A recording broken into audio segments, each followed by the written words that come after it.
Welcome back, Brave Frontier fans. We're back from our 12-hour maintenance, and for the most part, most people probably don't mind or care. What did we get out of that? We got a special dungeon. You've got a chance to throw your life away for a pretty reasonable unit. I'll show that really quick here. Hi there, Gaultier. I'm not even going to pretend I know how to call him out. But we also have the Omni evolution for Ciara.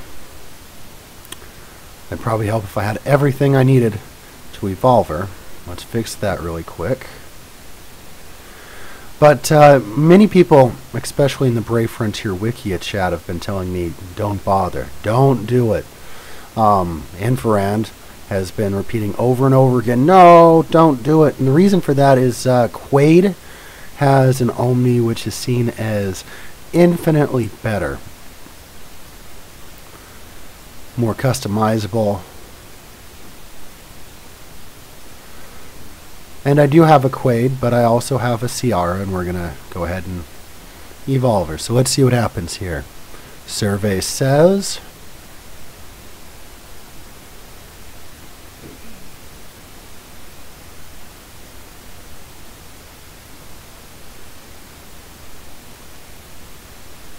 and there we go. The end is nigh. The fires of the grim will burn, and all shall suffer as I did.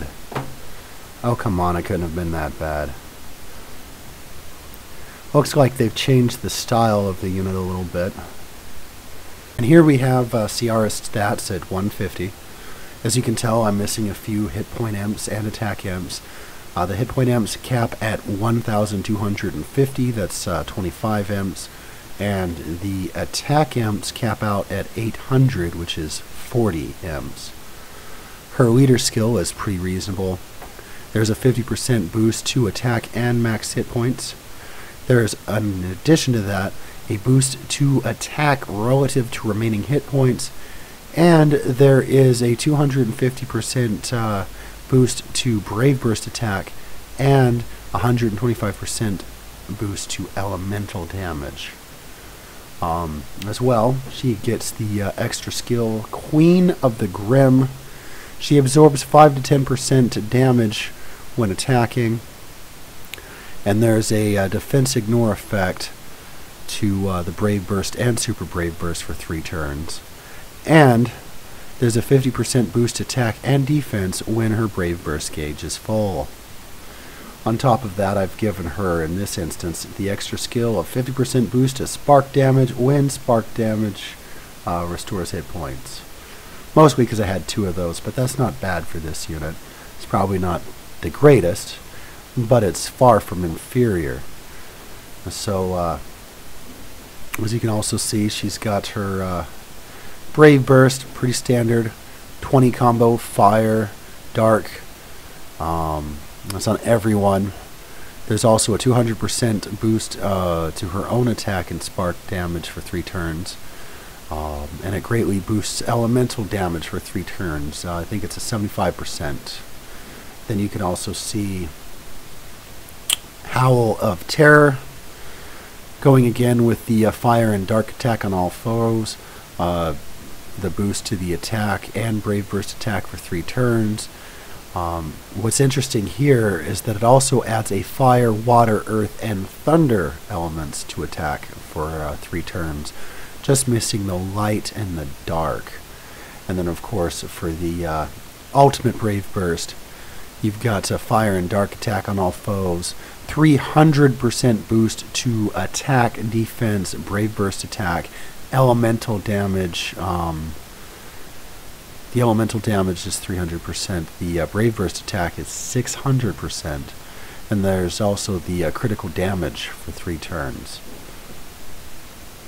Haven't spent any of her SP yet. You've got 50% boost to attack, 100% boost to attack when hit points are full, 70% boost to spark damage. You've got a boost to critical hit damage. You can boost the Brave Burst attack. You can negate critical damage. which is an interesting choice because you don't usually expect her to do any tanking, but you can add light and dark elements to the effect of the Super Brave Burst, which is pretty useful. Not quite as good as Quaid's, but it's still pretty useful.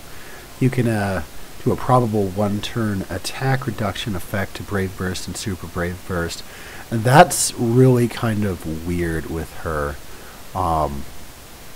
because it's a 30% chance to reduce their attack by 50%. I don't know if that's great. I certainly are not going to be buying that. Enemy attack reduction can definitely be useful, but less than 1 1/3 chance. You've also got the 20% chance to reduce enemies' attack by 20%.